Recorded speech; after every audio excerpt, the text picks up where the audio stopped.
கிறிஸ்து நாமத்திலே உங்களை வாழ்த்துகிறேன், வரவேற்கிறேன், நன்றி சொல்கிறேன். இந்த நாளில் ஒரு வேத வசனத்தை காண்பிக்கிறேன்.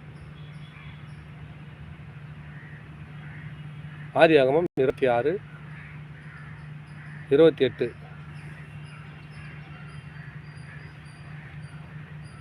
அதற்கு அவர்கள், நிச்சயமாய் கர்த்தர் உம்மோடு இருக்கிறார் என்று கண்டோம்.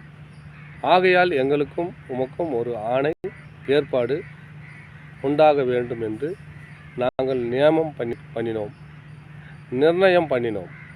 பாருங்கள், இந்த வார்த்தை கேட்குற அன்பு சகோதர சகோதரிகளே, நம்மளை பார்த்து என்ன சொல்லணும், ஜனங்க பார்த்துட்டு, அதுக்கு அவர்கள் நிச்சயமாக கர்த்தரோடு கூட இருக்காங்க. என்னோடு கூட இருக்கிறாருங்க. என்னோடு கூட இருக்கிறது தான் இந்த வேத வசனத்தை வாசிக்கிறேன், பேசுகிறேன். உங்களோடு கூட கர்த்தர் இருந்தனா உங்களையும் எங்களையும், என்னை ஆசீர்வதிப்பார், உங்களையும் ஆசீர்வதிப்பார். ஏன்னு சொன்னால், ஒன்றுமில்லாத என்னை உயர்த்தார், ஒன்றுக்கும் பிரயோஜனமில்லாத மனுஷனை உயர்த்தினார். உங்களை உயர்த்தன்னு சொன்னால் இயேசு வாழ்க்கையில் வரணுங்க. யாரெல்லாம் இயேசு கூட போகிறீங்க, நிச்சயமாக கர்த்தர் நோடுக்கிறன்னு புறஜாதியார் நம்மளை பார்த்து சொல்லணும், அந்நிய மனுஷன் நம்மளை பார்த்து சொல்லணும், இயேசு அந்த மனுஷனோடு இருக்கிறாருப்பா.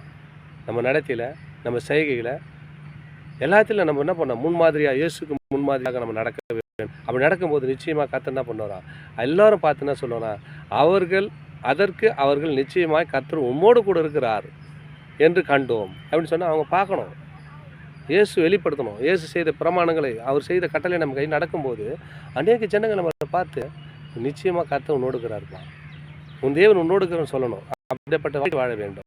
அதுதான் சொல்ல. இது மாதிரி எப்படியோ போயிருக்கலாம், எப்படியோ இருந்துக்கணும். வீடியோ பார்க்குற அன்பு சகோதர சகோதரிகளே, நீ கிறிஸ்துவ இருக்கலாம், கிறிஸ்துவ அறியாதவர்களாக இருக்கலாம், நிச்சயமாக நீ நியாயம் நீதியோடு நடக்கும்போது இந்த கடவுள் உங்களோடு இருக்கிறாரு, உங்கள் கடவுள் உன்னோடு இருக்கிற சொல்லத்தக்கதாக அந்த சர்டிஃபிகேட்டை நம்ம வாங்கணும்.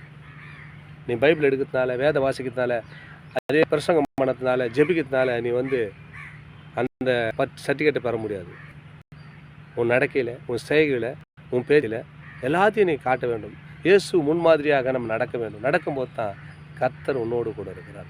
இந்த மனுஷனோடு தேவன் இருக்கிறார் சொல்லத்தக்கதாக இந்த ஒரு சாட்சியை பெற வேண்டும். அதுதான் சொல்ல, உன்னோடு இருக்கிறார். புறஜாதிகள் அதற்கு உன் கர்த்தர் உன்னோடு கூட இருக்கிறாருப்பா அப்படின்னு சொன்னாங்க. அதே போல் நம்ம வாழ்க்கையை ஒரு சாட்சியோடைய வாழ தேவனுக்கு மகிமைப்படுத்துவோம்.